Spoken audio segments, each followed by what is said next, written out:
Let n be the greatest 5-digit number whose digits have a product of 120. What is the sum of the digits of n? A. 15. B. 16. C. 17. D. 18. Or E. 20. You can pause here and solve the problem before seeing the solution.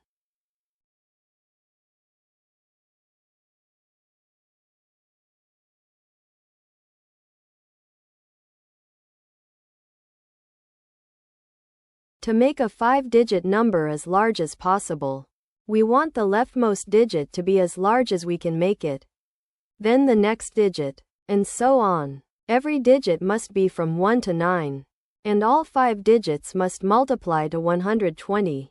Start with the first digit. We want the largest digit that divides 120.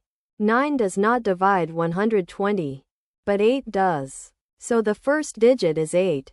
That leaves 120 divided by 8, which is 15, for the other 4 digits. Now the 4 remaining digits must multiply to 15. The largest digit that divides 15 is 5.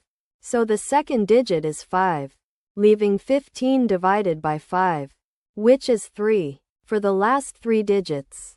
The last 3 digits must multiply to 3. The largest choice is 3. And then the remaining 2 digits multiply to 1. So they are both 1. That gives digits 3, 1, and 1. Putting it together, n equals 85311. The sum of its digits is 8 plus 5 plus 3 plus 1, which is 18. That is answer choice D.